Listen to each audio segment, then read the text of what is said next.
నమస్తే, welcome to Leo. మనతో ఉన్నారు పొలిటికల్ అనలిస్ట్ శ్రీలీల గారు.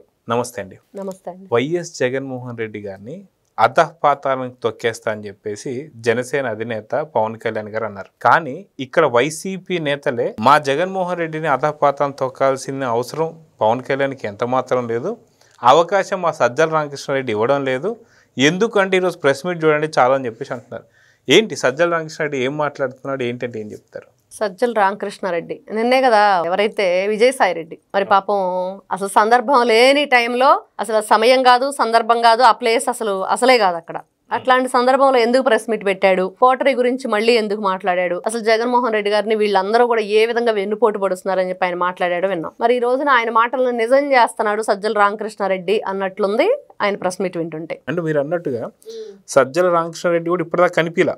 అవును, కానీ గుమ్మడికాయలు దొంగ ఎవరు అంటే భుజాలు తడుకున్నట్టుగా విజయసాయి రెడ్డి చెప్పిన వెంటనే ఇన్ని రోజులు రాని సజ్జల ఈ రోజు బయటకు వచ్చేది. సో 24 hours లో వచ్చేసాడు, బయటకు వచ్చేసి నేను ఉన్నాను, నేను విన్నాను, నేను చూస్తున్నాను అన్నట్లుగా మళ్ళీ గతంలో జగన్మోహన్ రెడ్డి గారి డైలాగ్ అనుకుంటుంది.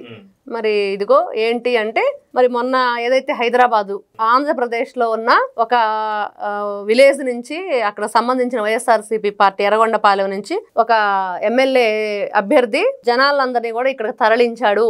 మరి ఎక్కడా కూడా 3 ఎయిర్పోర్ట్లు ఉంటే మరి గన్నవరం ఎయిర్పోర్ట్ కానివ్వండి, బెంగళూరు కానివ్వండి, ఎక్కడా లేని జనాలు ఎందుకు బేగంపేటలోకి వచ్చారు? మరి ఆంధ్రప్రదేశ్లో జగన్మోహన్ రెడ్డి గారికి అభిమానులు లేరా? ఆయన పార్టీ సభ్యులు ఎవరు లేరా? పార్టీ కార్యకర్తలు లేరా? నాయకులు లేరా? అదేంటండి ఇక ఉన్న ఇప్పుడు ఈయన చెప్పిన మాటకే వద్దాం. సజ్జల రామకృష్ణారెడ్డి అంటున్నాడు కదా, మరి ఆంధ్రప్రదేశ్లో ఉండి ఎక్కడో 2 తెలుగు రాష్ట్రాలు ఎప్పుడో విడిపోయినాయి, బుద్ధున్నాడు ఎవడో కూడా అక్కడ జనాలను పెట్టుకోడు అని. సొంత మీరు పోటీ చేసిన ఆంధ్రప్రదేశ్లో ఎందుకు రాలేదు మరి ఆయన చెప్పిన లెక్కన? మరి అంటే లేరా ఆంధ్రప్రదేశ్లో? అక్కడ లేకపోతే వాళ్ళందరూ ఇక్కడికి వచ్చారా? అది చెప్పాలి. మరి తెలంగాణలో పోటీ చేసే అవకాశం ఉందంటారు ఈ జనాలను చూసి? ఆల్రెడీ అప్పుడు తలబగలు కొట్టినట్టున్నారు జగన్మోహన్ రెడ్డి గారిని రాళ్లతోటి ట్రైన్లో, రాకుండా వెనక్కి తిరిగి పారిపోయినట్టు. అంటే పులి తోక ముడిచి పరిగెత్తింది అప్పుడు, పులివెందుల పులి. మరి ఈ రోజున కూడా మళ్ళీ అసలు కనీసం ఆలోచన కూడా చేయడండి నాకు తెలిసి. ఎందుకంటే అతనికి ఆ రోజున ఏదైతే చూశాడు ఆ సిచ్యువేషను, మళ్ళీ అట్లాంటిది ఆయన తెచ్చుకోదలుచుకోవట్లేదు. అసలు ఉన్న దాంట్లోనే ఈ రోజున 11 సీట్లు వచ్చేసి ప్రతిపక్ష హోదా లేదు, నేను సీఎం అని ఎప్పుడు అవుతాను, మళ్ళీ సీఎం కుర్చీలో ఎప్పుడు కూర్చుంటానని ఆయన చూస్తున్నాడు. పక్కనున్న ఈ క్వార్టరీ అని చెప్పి విజయసాయి రెడ్డి చెప్పిన ఈ క్వార్టరీ అంతా కూడా పొరపాటును కూడా మిమ్మల్ని ఆ సీట్లో కూర్చొని ఏమో అన్నట్లుగా ఉంటున్నాయి వీళ్ళ మాటలన్నీ. అయితే ఇదంతా ఒక లెక్క అయితే, వాస్తవానికి జగన్మోహన్ రెడ్డి గారు చేస్తున్నటువంటి పనులు ఏవైతే ఉన్నాయో, ఆయన పైన ఉన్నటువంటి కేసులు ఏవైతే ఉన్నాయో, ఇవన్నీ తీసి పక్కన పెట్టి వాస్తవానికి జగన్మోహన్ రెడ్డి పూర్తిగా ఎక్కడ నింద పాలవుతున్నాడు, ఎందుకని రాజకీయ విశ్లేషకుల నోట్లో ఎందుకు పడుతున్నాడంటే రప్పరప్ప. వాస్తవానికి రప్పరప్ప అనేటువంటి దాన్ని చాలా అందరూ విమర్శిస్తున్నారు. ఆఖరికి జర్నలిస్టులు కావచ్చు, అనలిస్టులు కావచ్చు, మిగతా పొలిటీషియన్ రాజకీయ నాయకులు కావచ్చు, అందరూ కూడా అది తప్పు అంటున్నారు. కానీ అది తప్పేవి కాదు అని చెప్పేసి సజ్జల సమర్థించడాన్ని ఎలా చూడాలి? దీన్నే జగన్మోహన్ రెడ్డి గారిని తొక్కడంలో ఒక వ్యూహం అని చెప్పి అనుకోవచ్చు అంటారు. ఖచ్చితంగా ఆయన జైలుకి వెళ్తే మేము ఏమో పార్టీ చూసుకోవడానికి అని చెప్పాడు గతంలో. సజ్జల రామకృష్ణారెడ్డి గారే స్వయంగా చెప్పారు ఏంటంటే జగన్మోహన్ రెడ్డి గారు లేకపోతే పార్టీ ఉండదా, మరి మేమందరం లేమా పార్టీని చూడటానికి అని. మరి ఈ రోజున రపరప అనే మాట అందరూ కూడా ఖండిస్తున్నప్పుడు మరి ఆ సినిమా డైలాగే ఎందుకు భయపడుతున్నారు? ఇప్పుడు ఆయన మాటే అందామండి. ఈ రోజున అడిస్మలి శ్రీనివాస్ గారు జగన్మోహన్ రెడ్డిని ఎన్కౌంటర్ చేయాలి అని అంటున్నారు.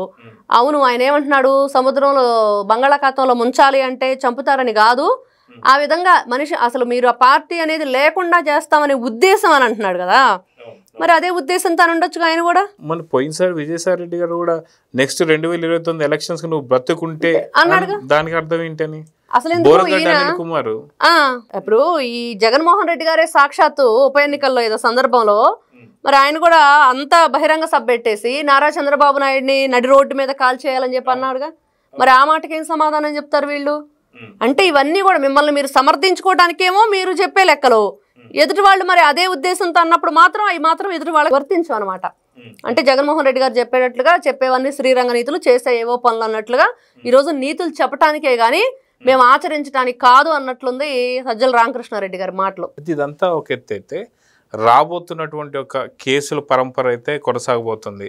అది వైఎస్ వివేకానంద రెడ్డి కేసుకే కావచ్చు, అదేవిధంగా చూసుకుంటే మనకి లిక్కర్ కేసుకు సంబంధించి కావచ్చు, అదేవిధంగా భూములు కావచ్చు, అన్ని రకాలుగా క్విట్ ప్రోకోకు సంబంధించి కూడా. సో ఇంతగా రాబోతుంటే సజ్జల రామకృష్ణారెడ్డి ఇప్పటిదాకా బయటికి రాంది ఈరోజు ఎందుకు బయటకు వచ్చాడంటే ఖచ్చితంగా జగన్మోహన్ రెడ్డి జైలు పాలు కాబోతున్నాడు, నెక్స్ట్ ఆ సీట్ నాదే అని చెప్పి అండానికేనా అంటే ఏమంటారు? ఖచ్చితంగా ఆయనకి ఎప్పటి నుంచో ఉంది, చెప్పుకుంటారు కదా తెల్ల త్రాచు ముద్దుగా పిలుచుకుంటామని చెప్పేసి గతంలో ఎవరో చెప్పారు మా విజయవాడ ప్రజలందరూ. మరి సజ్జల రామకృష్ణారెడ్డిని తెల్ల త్రాచు అని పిలుచుకుంటామని. అంటే ఆ సినిమాలో వేణుమాధవ్ డైలాగ్ ఉంటుంది, నల్ల బాలు నల్ల త్రాచు లెక్క అని. అలాగే ఈయన తెల్ల త్రాచు లెక్క. నిజంగానే ఈయన ఎప్పుడెప్పుడు మరి ఆ సీటు ఖాళీ అవుతుంది, ఎప్పుడెప్పుడు మరి అది కొట్టేద్దాము అనే దీనిలోనే ఉన్నాడు. ఆలోచన అయితే అదే నడుస్తుంది. ఆయన మాట్లాడే విధానం కానివ్వండి, జగన్మోహన్ రెడ్డి గారికి సపోర్ట్ చేయటం, అంటే తప్పు చేసినా కూడా సమర్థిస్తున్నాడు. ఈ రోజున ఆయన ఏదైనా గంజాయి బ్యాచ్ని పలకరించడానికి వెళ్ళి ఏదైనా ప్రోగ్రాం పెట్టుకుంటుంటే కార్యకర్తలు కూడా వద్దు వెళ్ళొద్దు అని చెప్పిన పరిస్థితి మనం గతంలో ఎన్నో విన్నాం ఈ 17 నెలల్లో. మరి అలాంటిది ఈ రప్ప అనే దాన్ని ఎందుకు ప్రోత్సహిస్తున్నాడు సజ్జల రామకృష్ణారెడ్డి అంటే జగన్మోహన్ రెడ్డి గారిని రప్ప ఆడించడానికి రెడీగా ఉన్నాడనేది మాత్రం అర్థమవుతుంది. అది కాక మనం చూస్తున్నాం పేరుని కూడా చీకట్లో కన్ను కొట్టాలి, పొద్దునెళ్ళి పలకరేయాలని చెప్పేసి. అంటే ఈ వైసీపీ పార్టీకి సంబంధించిన నేతలు కావచ్చు, అధినేత మనస్తత్వాలు ఇలా ఉంటే నిజంగా వీళ్ళకి ఓట్లు పడతాయా?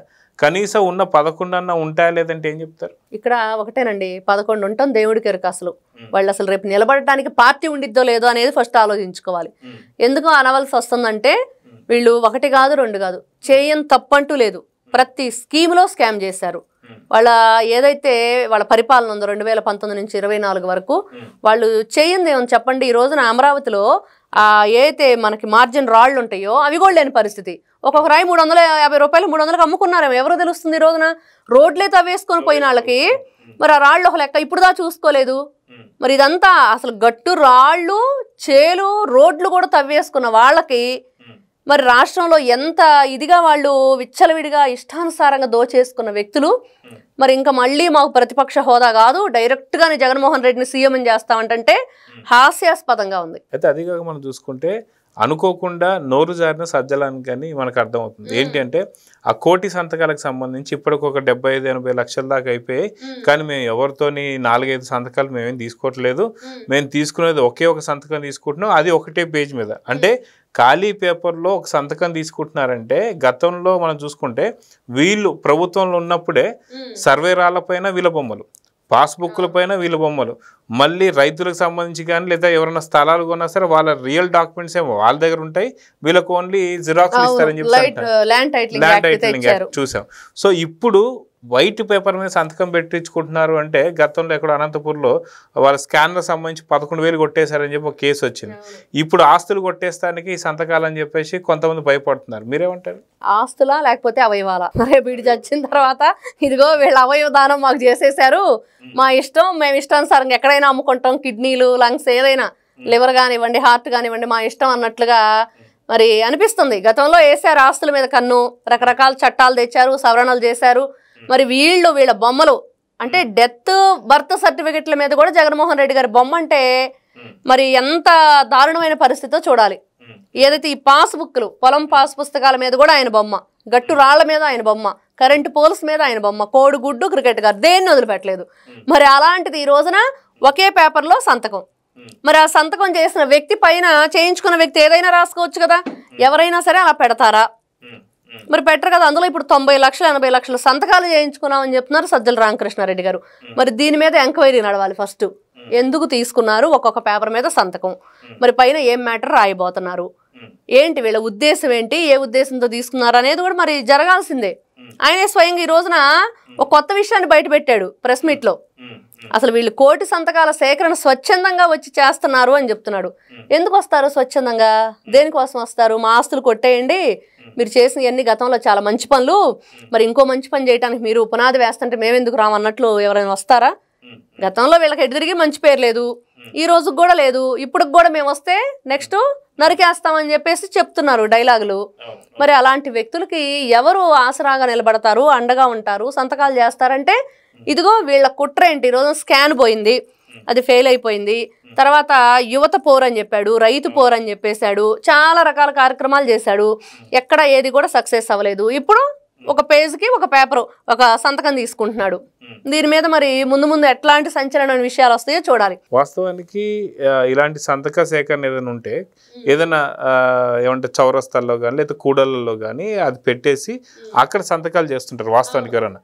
కానీ వీళ్ళు ఇంటింటికి వెళ్ళి సంతకాలు అని చెప్పేసి అంటున్నారు. కానీ ఇక్కడ ఇంకో రకమైన కూడా వార్త బయటకు వచ్చింది. ఏదైతే గ్రౌండ్ రిపోర్ట్లో ఉన్న వార్త ఏంటి అంటే ఒక్కొక్క మనిషి నుంచి గతంలో నవరత్నాల లాగా నవ సంతకాలు అని చెప్పేసి అంటున్నారు. అంటే ఒక మనిషి 9 సంతకాలు ఎలా పెట్టగలుగుతాడు అంటే గతంలో మనం చెప్పుకున్నామండి వీళ్ళ సంతకాలు ఎడం చేత్తో 4 సంతకాలు కుడి చేత్తో 4 సంతకాలు పెడుతున్నారని.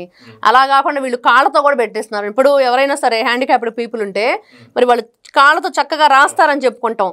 అది కూడా వీళ్ళు యూజ్ చేస్తున్నారు. కాళ్ళు చేతులు బాగున్న వ్యక్తులు కూడా మరి ఆ సంతకం ఇంకొకరిది మన సేమ్ రైటింగ్ అని చెప్పి తెలియకుండా ఉండాలంటే అని చెప్పేసి ఇంకా వీళ్ళు నోటితో పెన్ను పెట్టుకొని రాయటం, కాళ్ళతో పెన్ను పెట్టుకోవడం రాయటం, ఇంక ఈ విధంగా వీళ్ళు ఇష్టానుసారంగా ఇంకా ఆ సంతకాల సేకరణ అనేది తీసుకుంటున్నారు అనేది మాత్రం క్లియర్గా అర్థమవుతుంది వాళ్ళ మాటల్లోనే. అంటే 2 చేతులు 2 కాళ్ళు 2 చెవులు 2 ముక్కులు 1 నోరు మొత్తం నవరంధ్రాలతో నవ సంతకాలు చేపిస్తున్నారు.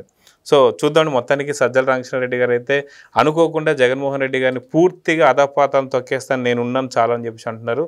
సో ఈ ప్రెస్ మీట్తో పూర్తిగా జగన్మోహన్ రెడ్డి గారికి ఇంకొంచెం దెబ్బతే తగులుతుంది. సో చూద్దాం జరగబోతుందో. నమస్తే. నమస్తే. Please subscribe to Leo News for more videos.